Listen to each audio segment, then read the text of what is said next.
Мына урматтуу телекөрүүчүлөр, мен азыр техникалар турган жайда турам. Өзүңүздөр көргөндөй, ар бир техника жумушка чейин оңдоп түзөн өтөт дагы, андан кийин жумушка жиберилет.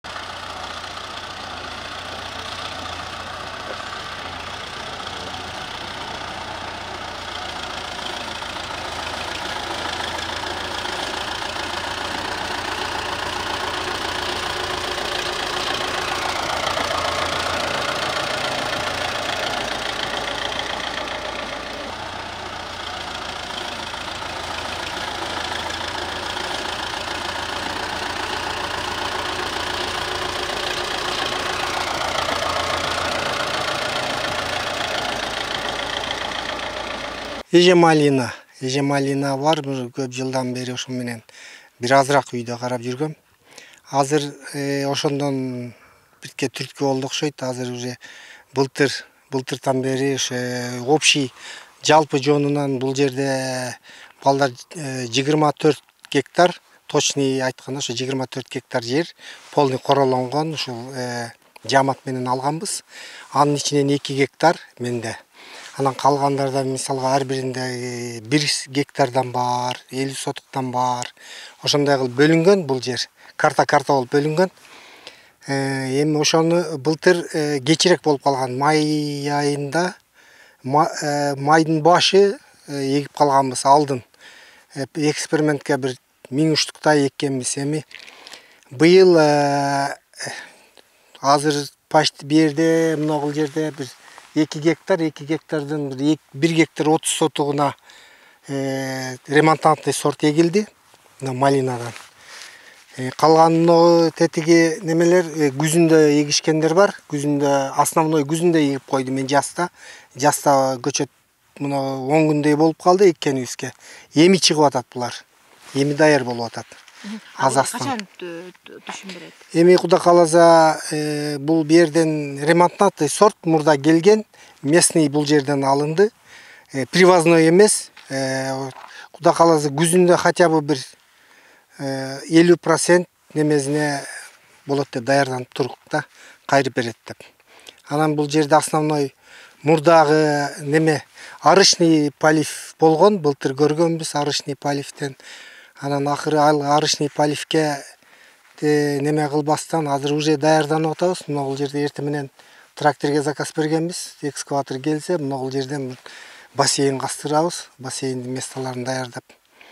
Азыр ошо капельный расширенияга кетирип атабыз да. Капельный расширение. Эртең бассейн казылса, суу келген, бул жерде магистральный шлангылары түшөт. Анан карта болуп бөлүнүп 60 метрден капельный полив менен бөлүп суу карабыз да. Суу маселеси бу жерде жакшы, бирок баары бир мындай капельный баары бөлөк болот экен да. Капельныйде мындай эртерээк түшүм берип, неме арышныйга караганда сууга эконом, анан запас суу турат. Ошондой кылып турабыз. Ар бир баасын канчадан экен? Ар бир көчөт мынагу мен алып аткан баазын балдар алып келип атат. Бу жерден азыр эгишти. Былтыр $1 алышыптыр. Ошо $1 дешти. Алар жакшы неме болушту. Привозной сали слабыйраак болду. Мен Белоруссиядан алдыргам былтыр. 1000 штуктай экспериментке көрдүм. 400 эле алды да, калганы курап калды. Анан сали слабыйраак. Анан мен да ошо былтырдан бери ошо местныйде сүйлөштүм эле, местный жаста берем байке дегенде жаста алып келип эктик да. Азыр ушул местный көчөттү эгилип атыр. Ремонтантный сорт 60 сомдон мен алдым. 60тан тааныштарга сүйлөшүп 60 сомдон алып келдик. Где-то 5,5 миң 6 миң көчөт кетти 1 гектар 30 сотка. Аябай жер менен бирдей кылып кырып коюпсуз да, бул ордун деле көп деле өспөй эле мөмө бере береби, кандай болот? Өзөт бул өзөт. Бунун дагы мындай элдер основной 2 метрден аралыгын коюп атат. Мен 2 метр эмес, орто немеге келип 2,5дан койдум. Бул 2 метр болгондо кийин тез эле ортодо места калбайт, анан техника менен иштегенге неудобный болот экен. Неме техника менен иш болбойт экен. Иш болот экен, техника менен иштеш керек болот. А тиги 2 метрде техника жакшы, мага жакшы боло бербеди. Ыңгайсыз болуп калдым. Мен өзүмө жакпады, анан 2,5дан койдум жергенен. Анан уже чыга баштаптыр. Мына бир 10 күндөн болду эле, мына уже алды. Мыналар жок болчу, мынаны тип жакшы эле неме болуп атат. Мына ушундай результат. Тиги привознойдо мындай результат берген эмес былтыр мага. Быйыл жакшы, Кудай кааласа. Күтүп турабыз, хотя бы бир 50% актап берсе да жакшы. 50% чыгарып алабыз деп. Мен азыр эми айтып берейин. Бул көчөт немеден келген да. Так. 10 күн болду элек, Россиядан келди, Краснодардан келди. Анан булар тамыр келди. Булардан тамыр заказ берип, булардан 10 000 рубльдан алдырдык. Анан тамырды неме кылабыз да. Мындай кылып процессте көргөзүп кое берейин да. Мына мисалы үчүн тамырдан өнүп чыкты да. Көрүнүп атырбы? Мындай стаканга отургузабыз. Бул болду эми, даяр бир көчөт болот да. Ушундай да мисалы. Ушинтип канча күн тургандан кийин жерге отургузасыздар ала көчөттү? Булар өзү тамыр байлайт да, тамыр байлаганда мына жагынан көрүнүп калат. Стакан сыртынанчы. Ошондо сыртка даяр болот да. Мына өзү көтөрүлөт. Мына күндүн энергиясын берген. Мына лампочкада турган неме өзүнчө көгөрүп, өйдө көтөрүлбөйт да. Мындай болуп тамырлар көрүнүш керек стакан сыртынанчы. Анан уже февралда үйүнө барып салынган да, үйдө турган немечи. Душта турган неме ушундай неме болду да. Мындай эле берден тамырды казып алып туруп апарып тикен. Анан ушундай даражага жетти да. Бул майга даяр болот деп атырып билбейм. Тамыр алыпчы. Поляга отурусканга. Ветка деген жана бутакталып эле эки анан кыркып, бул жеке көмүлгөн. Көмүлгөндөн мындай болуп өнүп чыккандан кийин муну стаканга салабыз акырын. Анан ушу тамыр чыгаргыча күтөбүз. Канча малды 20 күндө чыгарабы, 15 күндө, 1 айдабы. Сыртынан тамыр көрүнгөндөн кийин анан уже жарактуу болот да. Алгач эле мисалы үчүн мындай кылат экенсиздерде, алынып келинген тамырларды буга торбактын түбүнө көмүп коесуздар. Андан кийин даяр болгондон кийин тамырлар Россиядан келген мына тамырлар көмүлгөн мыналарчы. Көрүндүбү? Мына агарып чыгып баштаптыр, уже берден уже ветка чыгат да. Анан ветка чыккандан кийин мындай азасы күсөк кылып эле неме кылабыз да, күсөк кылып стаканга отурсак ошол жерден тамыр алат. Эмеде теплицадан көрүп чыкпадыкпы? Жаңа отургузуп аткан көчөттөрдү жана булга канча убакыт болду бул көчөттөрдүн жерге отургузулганына? Муну азыр силер көрүп чыккан эле теплицадагы стакандагылар болчу былтыр. Анан май эмес, майдын аягы июндарында ошол жеке отургузганбыз да. Стакандан чыгарып. Биринчи жылы бул түшүм берген жок. Жок, буларды кеч отургуздук. Июндарда отургуздук. Бул жок түшүм бербеди. Эми булар канча жылда же болбосо канча айда өз түшүмүн берип калышы мүмкүн? Эми быйыл түшүм берет деп турабыз, быйыл поляга которуп атырык буларчы. Берден бүттү, буларды поляга которсок быйыл түшүм алабыз деп атырык, биринчи түшүм.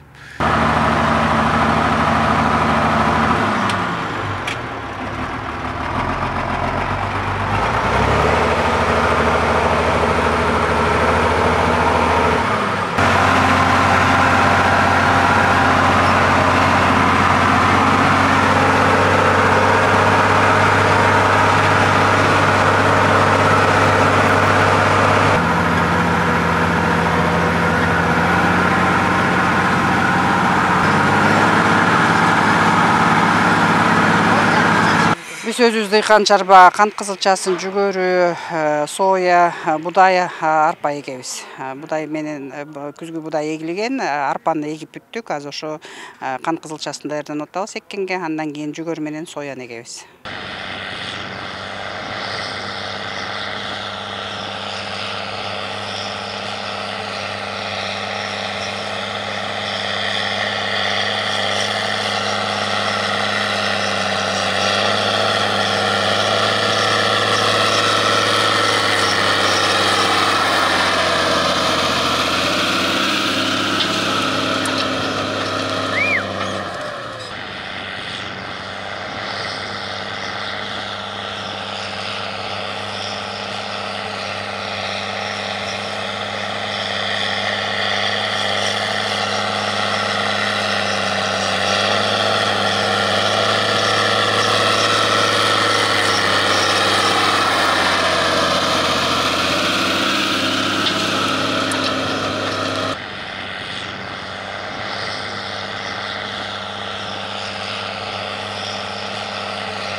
көбүн сезе алдым десем болот. Сиздер деле менен байкабасаңыздар керек. Жер жумшартуу деле бир топ үшүктү талап кылат экен.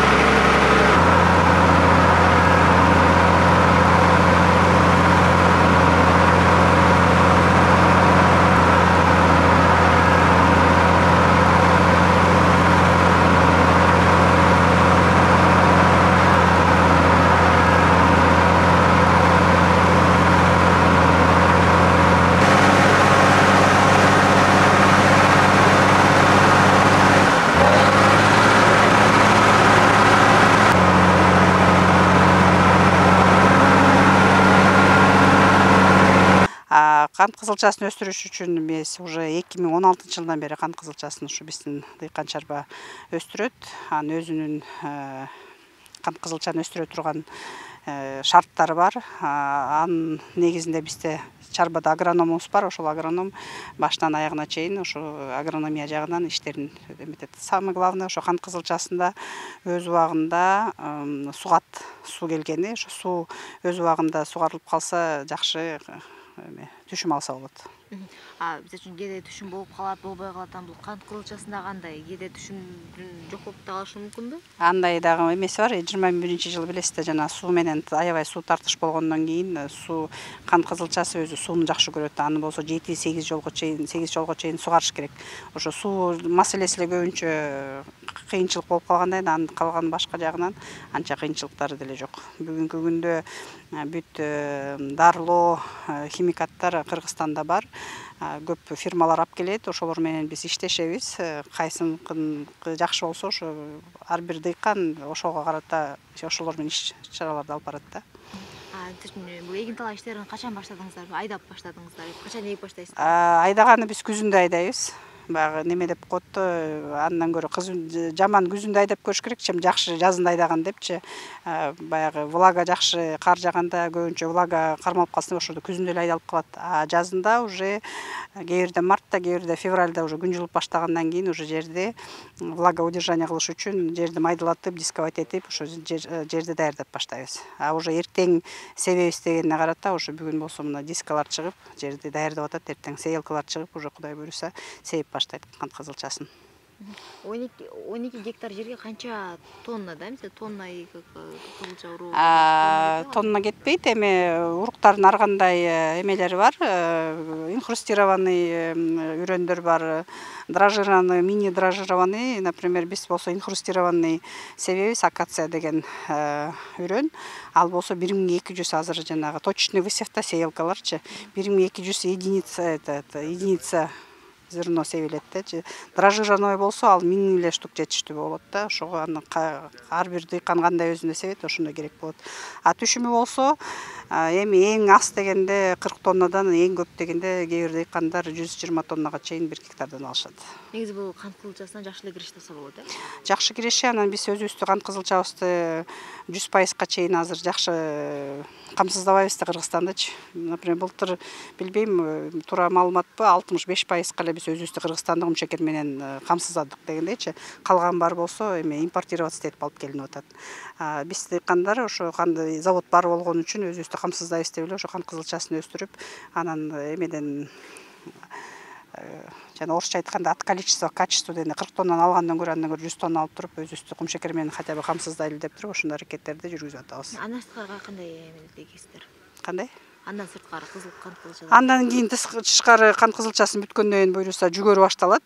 Кант кызылчасын бүткөндөн кийин сразу жүгөрүдү эгип баштайбыз, анан сояны эгип баштайбыз. Арпаны биз уже эгип бүттүк, будайды болсо күзгү будай эгебиз, аны уже күзүндө эле эгип бүтүп койгонбуз.